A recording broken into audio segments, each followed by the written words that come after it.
Salam alaikum, toujours dans les cours de HB avec les cours de marketing. La dernière vidéo, on a expliqué la première partie du chapitre 3 qui parle des études de marché. Et maintenant, nous allons voir la suite. Donc, pour rappel, le plan de ce chapitre-là est divisé en 3 parties. Au début, on a expliqué en général de quoi s'agit-il concernant les études de marché. Ensuite, on a parlé des études documentaires. Et maintenant, nous allons passer aux études sur le terrain. Donc le plan de cette dernière partie-là, nous allons voir justement les types d'études de terrain dont on a parlé rapidement la dernière fois. Ce sont les études qualitatives et les études quantitatives. Et dans cette dernière, nous allons beaucoup plus nous attarder sur les enquêtes par questionnaire. Qu'est-ce qu'une étude qualitative?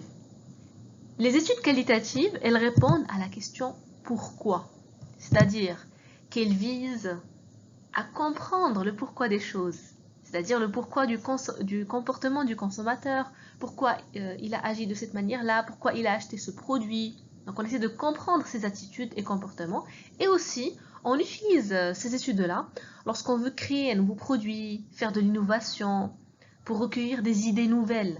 Et aussi lorsqu'on veut tester, par exemple on veut faire une publicité, on veut tester avant de la mettre en pratique, ou alors tester le produit lui-même, etc. Donc il y a 3 techniques pour justement recueillir les informations des études qualitatives. Nous avons les entretiens, l'observation et les techniques créatives, associatives et projectives. Concernant les entretiens, nous avons 2 types, les entretiens individuels et les entretiens de groupe. Pour les entretiens individuels, il y a aussi 2 types. Déjà, c'est quoi la différence entre individuel et de groupe? C'est déjà, ça s'explique tout seul. Individuel, c'est-à-dire que c'est comme un face-à-face avec une seule personne, par exemple un consommateur. Et donc, il y a 2 types. On a les entretiens non directifs et les entretiens semi-directifs. Comme on peut le deviner, non directif, ça veut dire on ne dirige pas la personne interrogée. C'est libre. On lui demande, on lui pose une question et on la laisse parler librement. Par exemple, on lui dit « Que pensez-vous de la marque X ?» Et voilà, la personne, elle développe sa réponse et elle parle librement de tous les aspects qu'elle désire elle-même. Par contre, dans les entretiens semi-directifs, on la dirige un peu. C'est pour ça qu'on a semi. Si on la dirigeait complètement, on parlerait dans ce cas des questionnaires, carrément. Mais là, il s'agit d'un entretien. Donc, on dirige un petit peu grâce à l'utilisation d'un guide d'entretien. Bon, c'est-à-dire, c'est un document qui contient, par exemple, 4 grands titres, 4 grands thèmes, 4 grandes questions ou 5, c'est-à-dire un nombre limité de questions. Et on pose la question et on laisse la personne parler. Par exemple, on lui dit, que pensez-vous du prix, par exemple, du produit X? Après, on le laisse parler librement. Après, on lui demande encore, que pensez-vous, par exemple, de la couleur, de la qualité de... Bon, ça dépend de ce qu'on veut savoir. Donc, c'est ça la différence entre non-directif, on ne dirige pas du tout, et semi-directif, on dirige, mais juste un peu, grâce à l'utilisation d'un guide d'entretien. Voilà, un petit schéma pour montrer ça. C'est comme un entretien d'embauche, sauf que là, on ne fait que demander l'avis du client ou du consommateur, ou selon la cible. Les entretiens de groupe, comme leur nom l'indique aussi, c'est-à-dire on rassemble des personnes et on leur pose des questions qu'ils débattent entre eux. Chacun donne une réponse, l'autre peut répondre, l'autre peut être influencé. Donc ici c'est important parce qu'on veut voir la dynamique de groupe, on veut voir l'influence que pourraient avoir certaines réponses sur les autres, etc. etc. Donc ce qui est le plus connu, c'est les focus group et les groupes d'experts. Il y en a beaucoup d'autres. Mais c'est ça l'idée. C'est-à-dire qu'il y a un nombre limité de personnes et on les laisse discuter. Bien sûr, il y a toujours un animateur qui leur pose, par exemple, une question ou plusieurs questions et il les laisse débattre d'un sujet. Groupe d'experts, comme son nom l'indique, c'est des experts dans un domaine. Par exemple, j'appelle des médecins, j'appelle pour débattre d'un sujet scientifique, par exemple. Donc, l'essentiel, c'est que ce sont des experts dans un domaine. Et il y en a beaucoup d'autres. Concernant l'observation, comme son nom l'indique aussi, on observe directement le consommateur sans lui parler, sans lui poser la question. Par exemple, On observe dans un supermarché comment se font les achats. Si une personne rentre toute seule, combien de temps il passe en général, quels sont les rayons par lesquels il passe, et on peut analyser ça en fonction de son âge, de son sexe, etc.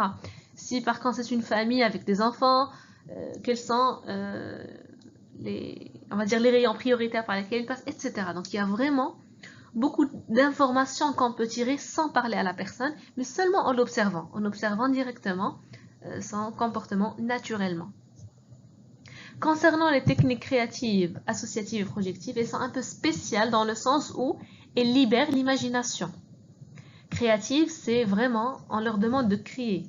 Par exemple, le brainstorming, c'est connu. Le brainstorming, ou bien la tempête des idées, où il y a beaucoup de termes aussi qui représentent cette définition-là. C'est-à-dire, on rassemble des personnes, c'est un peu comme les entretiens de groupe. Mais là, il y a un plus, c'est qu'on les encourage à créer quelque chose, à réfléchir sur un sujet, à donner des propositions un peu spéciales. Et il y a une règle d'or qu'il faut respecter dans le brainstorming, c'est-à-dire c'est qu'il ne faut pas juger les autres. C'est-à-dire quelqu'un peut dire une idée complètement folle, mais on ne la juge pas.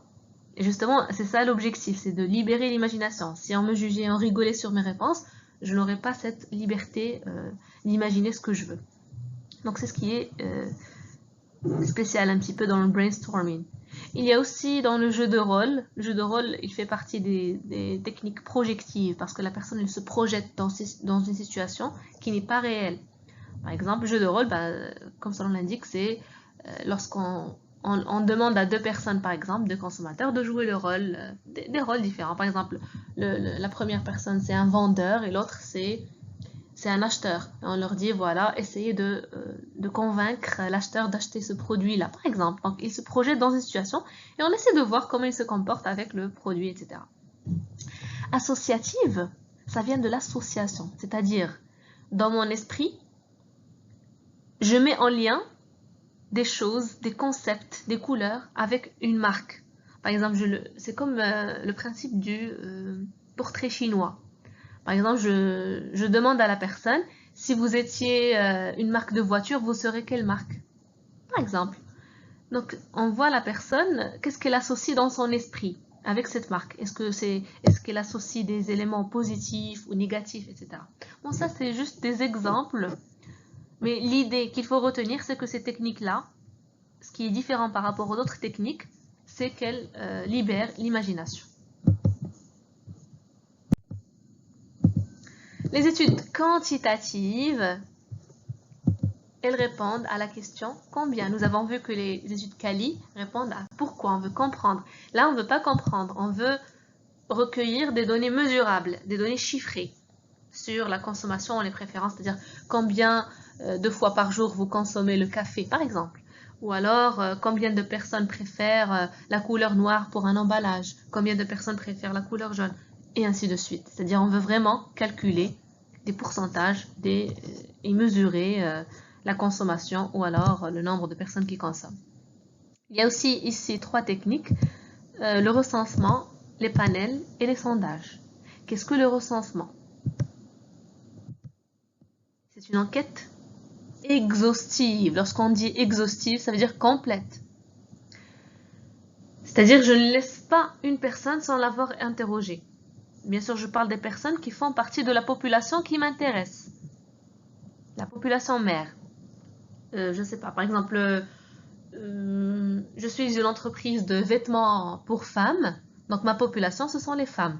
Ça s'appelle la population mère. Je vais l'expliquer juste après. Donc, si je dis que je vais faire un recensement, c'est-à-dire je vais interroger toutes les femmes de ce pays, selon bien sûr l'âge que j'aurais défini auparavant. Voilà. Je laisse personne sans lui avoir fait passer la question, le questionnaire. Mais le recensement, il est trop lent. Impossible de le faire pour n'importe quelle population.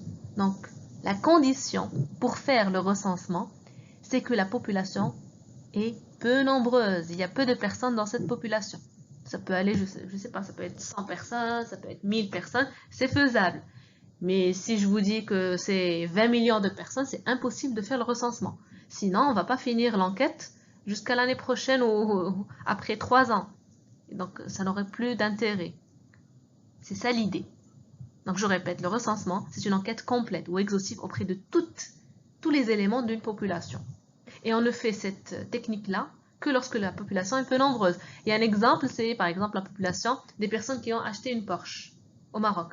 Donc c'est facile à recenser, on va dire, et on peut poser la question à toutes les personnes qui ont acheté cette voiture-là. Parce que justement, ils ne sont pas très nombreux. Je pense que c'est clair. Pour le panel,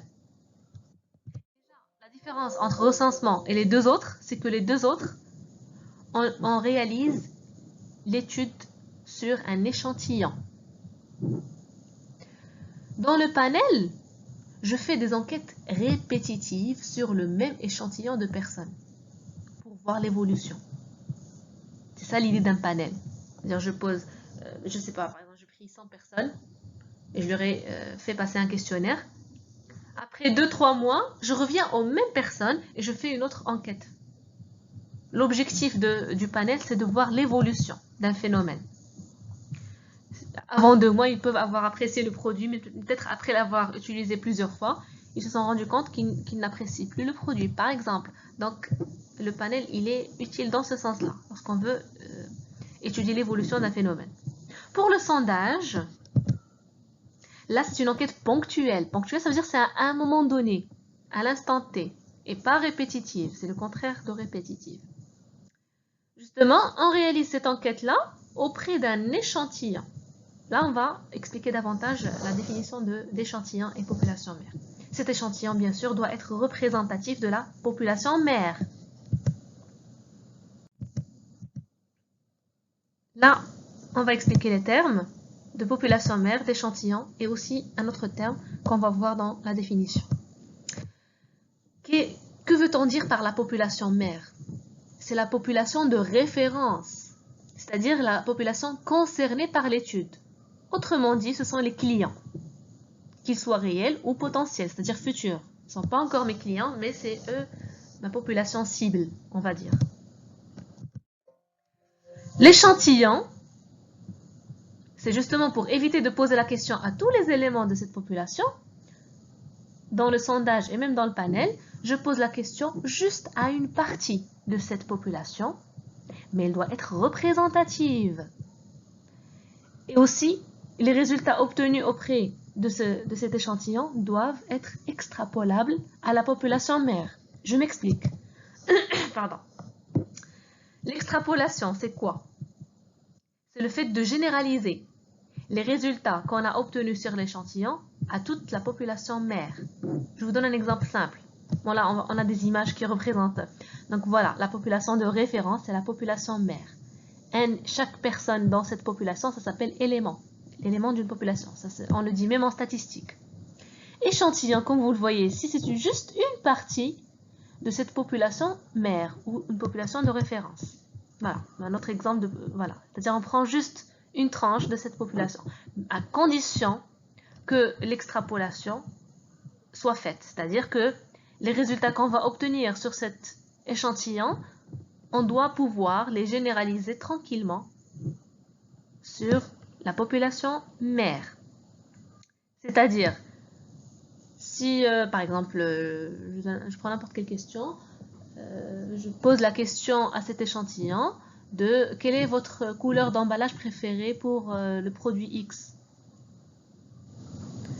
Quand j'aurai fini mon enquête sur cet échantillon-là, j'aurai par exemple 80% qui m'auront dit qu'ils préfèrent la couleur rouge. Donc, qu'est-ce qu'on peut dire comme conclusion? C'est que la majorité de cet échantillon, 80%, préfèrent qu'on fasse un emballage rouge. L'extrapolation, c'est que je généralise ce résultat à toute la population. C'est comme si 80% de toute cette population préfère la couleur rouge. C'est ça l'idée de l'extrapolation. C'est-à-dire, cet échantillon, il est tellement fidèle à la population mère que le résultat que je vais trouver dans cet échantillon, je pourrais le généraliser de manière fiable à toute la population mère. Je pense que maintenant c'est plus clair. Pour que je puisse extrapoler tranquillement, il faut que l'échantillonnage que j'ai fait soit fiable. L'échantillonnage, c'est quoi? C'est le choix de l'échantillon qu'on va interroger. C'est-à-dire comment je vais choisir les personnes qui vont faire partie de cet échantillon. Pour cela, il y a deux méthodes. Il y a la première méthode, c'est l'échantillonnage probabiliste, appelé aussi aléatoire. Et la deuxième méthode, c'est l'échantillonnage non probabiliste ou bien empirique. Donc on a probabiliste et non probabiliste. La méthode probabiliste, c'est une méthode mathématique, statistique. C'est le fait de choisir les éléments de cet échantillon au hasard, par tirage au sort. Mais il y a une condition importante pour faire cet échantillonnage probabiliste, c'est qu'on dispose d'une base de sondage. Qu'est-ce qu'une base de sondage? C'est un document où on a la liste exhaustive de tous les éléments de la population mère. Vu que je vais faire un tirage au sort, quelle est la règle statistique lorsqu'on fait un tirage au sort? C'est qu'il doit y avoir la même chance, la même probabilité pour tous les éléments de la population de figurer dans l'échantillon. On va prendre un exemple. Imaginons que la population mère que j'étudie, c'est une classe de 30 personnes. Si je veux faire la méthode probabiliste pour choisir juste, par exemple, 6 personnes qui vont représenter les 30 personnes, donc mon échantillon est composé de 6 personnes. Comment je vais choisir ces 6 personnes? Si j'utilise la méthode probabiliste, je vais seulement opérer un tirage au sort. Mais pour faire ce tirage au sort, il me faut cette base de sondage, c'est-à-dire la liste de ces 30 personnes. Et là, mon échantillonnage probabiliste sera fiable. Mais imaginez que la liste que j'ai ne contient que 25 personnes. Ça ne va pas être fiable. Donc, c'est pour ça que c'est une condition d'avoir une base de sondage, une liste complète, exhaustive des éléments de la population étudiée. Et cette méthode est la plus rigoureuse, car scientifique, mathématique. La méthode non probabiliste, ou bien empirique, ça consiste à faire un choix raisonné. C'est-à-dire on raisonne pour choisir les personnes qu'on va mettre dans l'échantillon. Pour cela, il y a 3 méthodes. La méthode des quotas, la méthode des itinéraires ou polices et la méthode boule de neige.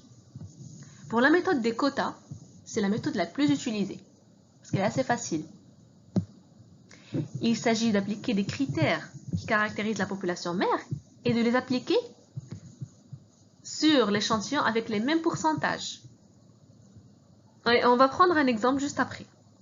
L'idée à retenir, c'est on applique les mêmes pourcentages de certains critères de la population mère, on les applique sur l'échantillon qu'on va choisir. On va expliquer ces deux autres et retourner à un exemple de la méthode des quotas. On a la deuxième méthode, c'est la méthode des itinéraires ou polices. Là, on impose tout simplement un chemin, parce que un itinéraire c'est un chemin, à l'enquêteur. Il va suivre le chemin qu'on lui a indiqué. Ce chemin, bien sûr, il a été étudié auparavant.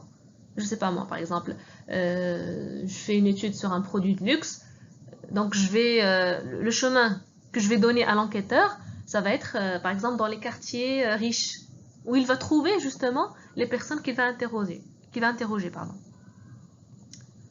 La méthode boule de neige, cette méthode-là, on l'a fait lorsque on n'arrive pas à trouver facilement les éléments de la population mère.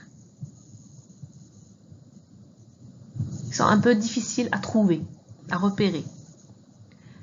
Comment on fait? Tout simplement, on va trouver quand même quelques individus de cette population.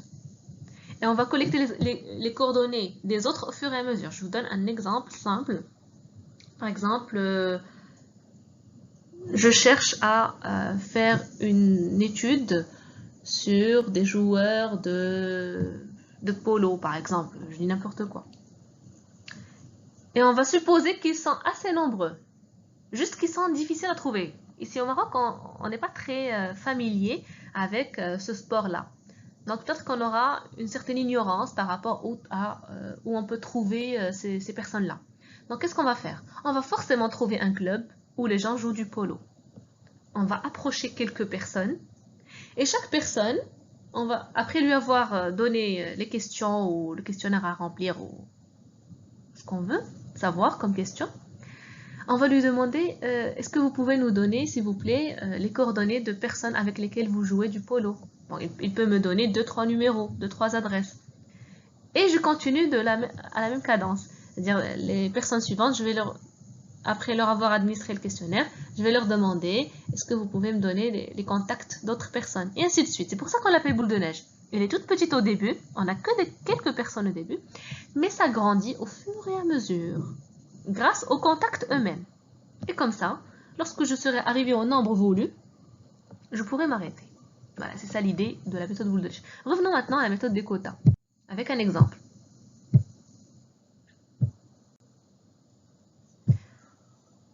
Donc, le critère qu'on va choisir, qui caractérise la population mère, c'est le sexe. Par exemple, homme ou femme. Donc, j'ai choisi un exemple qui est très simple. Dans la population mère, par exemple, on a 100 000 personnes. Et dans ces 100 000 personnes, on a 40 000 hommes et 60 000 femmes. Donc, comment choisir un échantillon de 200 personnes? Je vous laisse réfléchir un petit peu. Vous pouvez mettre une pause, réfléchir et après on va donner la réponse. Donc la réponse, pas écrit. Donc on a dit, nous avons 200 personnes. Comment choisir? Vous avez vu que dans les 100 000 personnes, nous avons 60 000 hommes et 40 000 femmes. Donc on a 60% d'hommes et 40% de femmes. Comment les appliquer? Tout simplement, on va appliquer ces pourcentages aux 200. Donc, 200 personnes fois 60%, ça va me donner 120 personnes. Donc, on aura 120 hommes. Et le reste, ça va être 80 femmes pour compléter les 200. C'est ça l'idée. C'est-à-dire les mêmes pourcentages d'un critère qu'on a dans la population mère, on les applique sur l'échantillon. Donc, désolé pour l'image, j'arrive pas à la retrouver. Et maintenant, on peut passer à la troisième partie. Ce sont les enquêtes par questionnaire. Les enquêtes par questionnaire, c'est l'outil qu'on utilise dans les études quantitatives par excellence. Donc nous allons voir les étapes d'une enquête par questionnaire, les modes d'administration du questionnaire et l'élaboration du questionnaire. Quelles sont les étapes d'une enquête par questionnaire? Premièrement, le projet d'étude, l'élaboration et l'administration du questionnaire et l'exploitation des résultats. Dans le projet d'étude, qu'est-ce qu'on a? On doit d'abord définir l'objectif ou les objectifs de l'enquête. Par exemple, lancer un nouveau produit et connaître les besoins des consommateurs par rapport à ce nouveau produit. Définir les moyens humains, les coûts, les délais. Donc ici, c'est un petit peu les moyens logistiques. Combien d'enquêteurs on aura besoin, combien ça va nous coûter, cette enquête va prendre combien de temps, on va la commencer telle date et on va la finir telle date, etc. Ensuite, on doit définir qui est notre population mère et construire l'échantillon selon la méthode qu'on aura choisie. Est-ce qu'on aura choisi probabiliste si on a une base de sondage ou empirique en utilisant la méthode des quotas, car on a dit que c'est celle qui est la plus utilisée. Après, on va choisir le mode d'administration du questionnaire, c'est-à-dire la manière avec laquelle on va faire remplir le questionnaire. Et nous allons les détailler juste après. Ici, c'est là qu'on va élaborer le questionnaire à administrer. Donc, on va tout simplement rédiger les questions du questionnaire, on va le tester auprès des personnes qu'on connaît, les personnes proches, etc., pour pouvoir corriger les éventuelles erreurs. Et enfin, on va passer à l'action, c'est-à-dire on va aller poser la question à l'échantillon et donc c'est ce qu'on appelle l'administration du questionnaire. Après avoir fini d'administrer le questionnaire à l'échantillon choisi, nous passons aux résultats. Nous allons dépouiller les réponses, c'est-à-dire ouvrir les réponses et les insérer dans les logiciels qu'on aura choisis. Soit, on a beaucoup de logiciels, ceux qui sont les plus connus, c'est Sphinx ou bien SPSS. Et grâce justement à ces logiciels, ils vont nous faciliter les étapes suivantes, qui sont l'analyse des résultats. C'est-à-dire, on va interpréter, on va dire oui, 60% préfèrent, on va voir les critères les plus importants. Et vraiment, il y a beaucoup de choses à analyser. Et bien sûr, on va rédiger le rapport d'enquête, parce que c'est là où on va prendre la décision. Rappelez-vous, on avait dit que dans les études de marché, on les fait pour prendre de meilleures décisions pour le futur. Et donc, dans ce rapport d'enquête, ça nous aide à prendre les meilleures décisions. Donc voilà, un petit schéma. Donc, on a le questionnaire, l'échantillon, et après on fait des rapports avec des schémas, des pourcentages, des recommandations, des conclusions, des commentaires, etc. Les modes d'administration du questionnaire. Administrer le questionnaire, c'est le soumettre, ou bien le passer aux individus de l'échantillon pour être complété, tout simplement. Nous avons 4 modes. Le face-à-face, l'internet, le téléphone et la poste. La poste, vous allez me dire, c'est un peu dépassé, oui, j'avoue.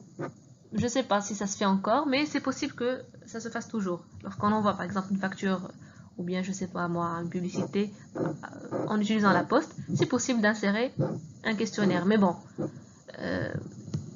chaque méthode d'administration du questionnaire a ses avantages et ses inconvénients. Et parmi les inconvénients, les grands inconvénients de l'administration par poste, c'est qu'il y a un faible taux de retour. C'est-à-dire que les gens ne répondent pas, ils ne vont pas prendre la peine de répondre et d'envoyer par la poste, etc. Sinon, il y a aussi le téléphone. Donc, c'est ce que font quelques centres d'appel. Mais là aussi, parmi les inconvénients, l'avantage c'est que c'est rapide, c'est pas très coûteux. L'inconvénient, c'est que les gens peuvent ne pas répondre, peuvent ne pas continuer justement l'appel, peuvent vous raccrocher au nez, hein. Il faut s'y attendre.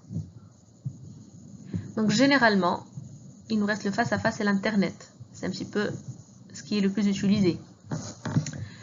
Le face-à-face, il y a beaucoup d'avantages dans le face-à-face, c'est qu'on peut pouvoir expliquer les questions, on peut aussi voir les expressions des personnes, ça peut se faire rapidement, on peut rencontrer des personnes dans les lieux où qu'on veut, par exemple près d'un supermarché, dans un fast-food, je sais pas moi, ça dépend de notre étude.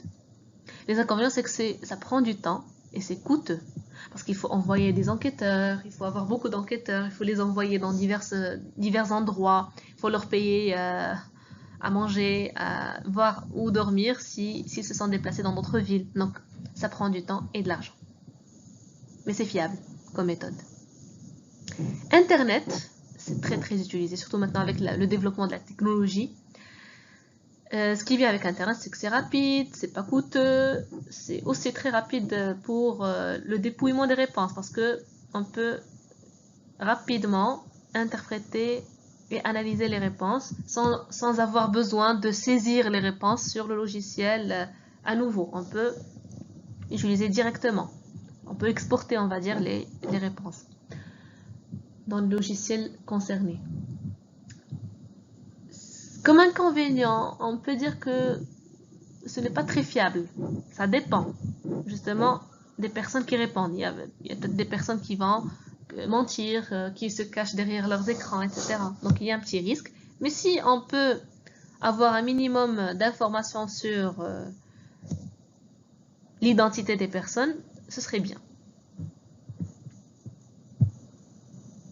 Bon, j'ai oublié les images. Donc voilà, le face-à-face, vous voyez que on parle avec la personne directement.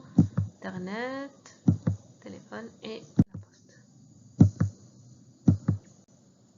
Maintenant, on va parler de l'élaboration du questionnaire. Nous allons voir la démarche, les types de questions, le dépouillement des résultats et le rapport d'enquête.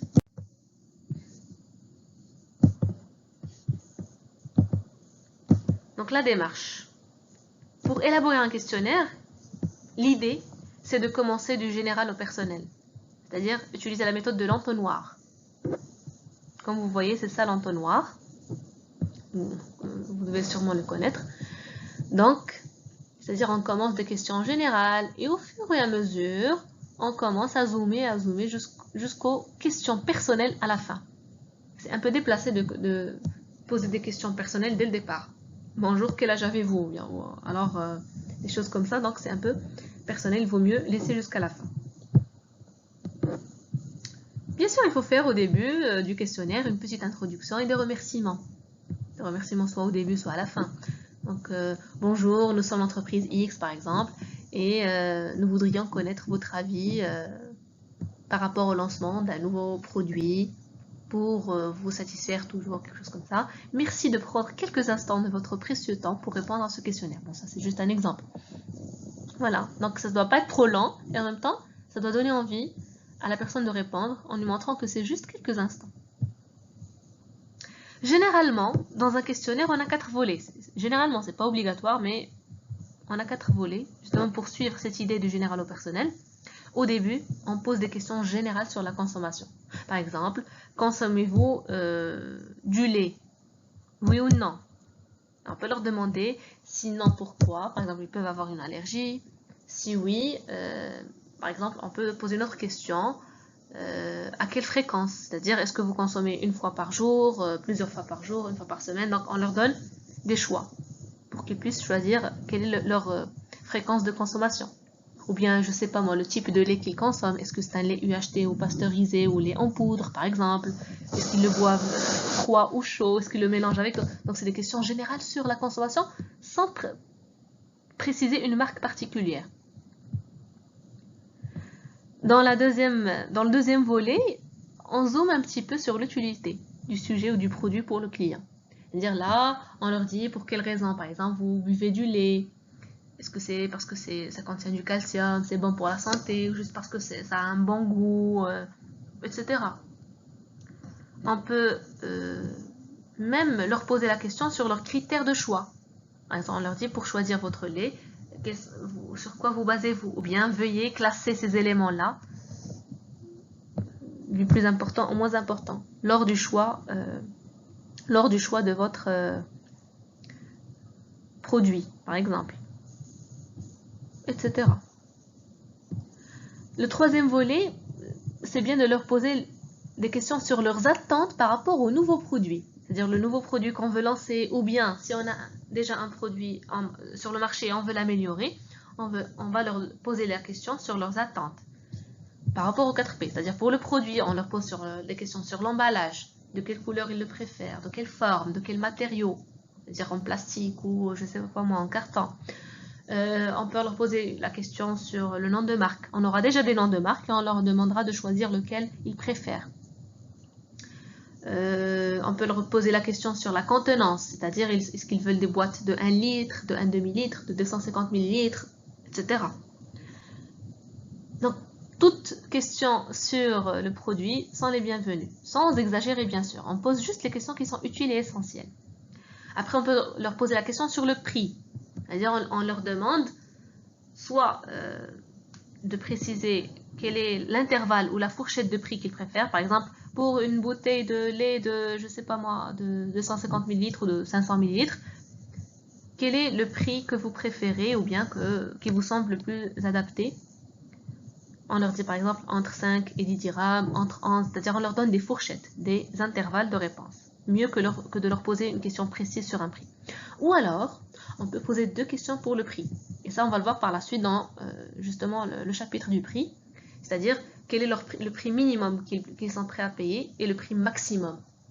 Pour pouvoir justement connaître le minimum et le maximum de chaque client.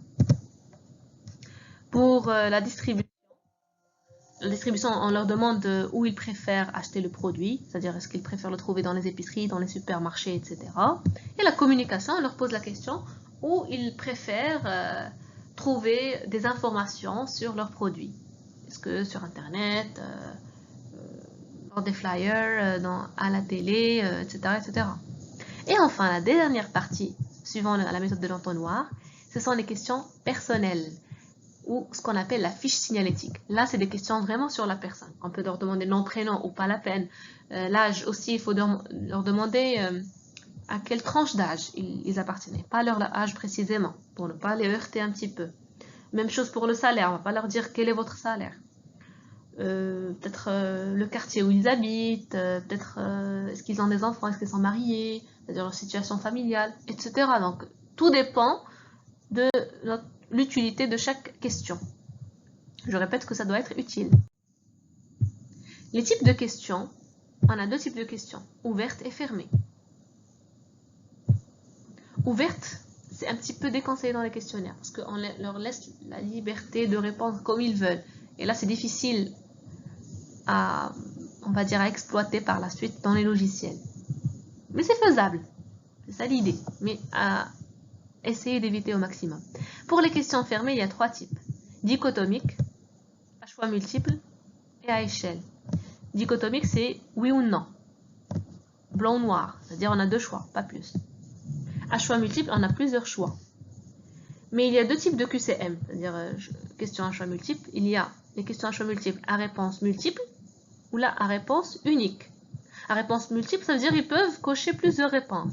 À réponse unique, ils ne peuvent cocher qu'une seule réponse. Pour faire la différence, ici je parle des questionnaires sur Internet. Lorsque on peut donner plusieurs réponses, on nous met des carrés avec lesquels on peut répondre de cette manière-là, comme c'est sur cette image. Par contre, lorsque il y a une seule réponse possible, c'est généralement des rangs. Par exemple, il y a un rang ici, il y a 3 rangs. Moi, je choisis la réponse A. Après, si je clique sur B, il n'y a que la B qui est sélectionnée. C'est-à-dire, on doit absolument choisir seulement une seule. Et les questions à échelle, il y en a plusieurs, on va les voir après, Inch'Allah. Donc ici, à échelle, il y a des degrés. Par exemple, ici, comme vous voyez, c'est les émoticônes. Par exemple, comment trouvez-vous la qualité de ce produit ou bien de ce service? Ils peuvent cliquer sur l'un de ces émoticônes-là. C'est-à-dire, il y a c'est mauvais, oui, c'est pas très bien, oui, ça va, ça pas mal. Là, c'est très bien, par exemple. Donc, c'est ça l'idée. D'ailleurs, ce qui est écrit, j'essaie de voir. Donc, ici, c'est écrit insuffisant, moyen, bon, excellent. Voilà, c'est un peu ce qu'on a dit. Concernant le dépouillement des résultats, c'est quoi le dépouillement? C'est le traitement statistique des données. On a deux types de dépouillement, bien de traitement statistique des données. On a les tri à plat et les tri croisés. Les tri à plat, c'est le décompte simple des réponses à une question. C'est une question simple, quelle qu'elle soit. Par exemple, consommez-vous du lait? Oui, non. Bon, ici ils ont inversé. 69% ils ont dit oui et 31% ont dit non. C'est très facile. C'est de voir le compte des oui et des non et de les transformer en pourcentage. Ça peut être une autre question. Par exemple, sur, je sais pas moi, les couleurs. Quelle est votre couleur préférée, par exemple, pour ce produit-là? On va dire 30% ont répondu rose, 20% ont répondu noir, 10% ont répondu blanc, etc. Donc, c'est ça le tri à plat, il est très simple. Le tri croisé, il s'agit de croiser les réponses de deux questions. Ou bien, c'est la mise en relation des réponses d'une question par rapport aux réponses d'une autre question.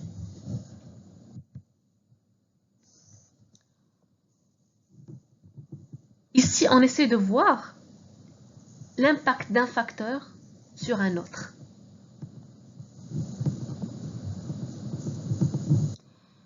Par exemple, ici, j'essaie de voir ce qui est écrit en tout petit. Donc voilà, j'avais trouvé cet exemple sur Internet. Donc nous avons deux questions dans le questionnaire qu'on a croisées. La première question, c'était l'origine géographique. Ensuite, c'est la deuxième question, c'est la fréquentation des fast-foods. C'est-à-dire qu'il y avait deux questions dans ce questionnaire. La première, c'était fréquentez-vous des fast-foods, oui ou non? D'ailleurs, oui, c'est le mauve et le non, c'est le jaune. Et l'origine géographique, de quelle origine êtes-vous géographiquement? Ici, c'était en France. Ici, comme vous voyez, c'est Île-de-France. Je ne sais pas si vous voyez ou pas. Ici, c'est province. Ici, c'est autre. Pardon? Qu'est-ce qu'on peut remarquer ici? En Île-de-France, la majorité, donc ici on va dire à peu près, c'est 60%. 60% des personnes qui vivent en Île-de-France ne fréquentent pas les fast-foods. Et contre 40% qui les fréquentent. On peut dire le contraire. Hein. On peut dire 40% des personnes qui vivent en Île-de-France vont dans des fast-foods. Par contre, en province, Île-de-France, je rappelle que c'est la région où il y a Paris, donc c'est métropole, c'est les grandes villes, etc. Province, c'est un peu plus allégé en termes de transport, en termes d'embouteillage, en termes de stress, etc. Ici, qu'est-ce qu'on peut dire? En province, c'est-à-dire, là c'est vraiment, je crois que c'est 94%. Donc 94% des personnes qui vivent ou bien qui viennent de province ne fréquentent pas les fast-foods. Ou bien, le contraire. Seulement 6 personnes des personnes qui vivent en province vont dans des fast-foods. Qu'est-ce qu'on peut remarquer ici? Qu'il y a une influence d'un facteur sur un autre. Et je pense que vous avez deviné. Il y a une influence de l'origine géographique sur la fréquentation des fast-foods. Donc on remarque généralement que les personnes qui vont un peu plus dans les fast-foods, ce sont les personnes qui vivent en Île-de-France. Et c'est parfaitement compréhensible. Par contre, les gens qui vivent en province, vraiment c'est la majorité écrasante. C'est plus de 90% qui ne vont pas dans les fast-foods.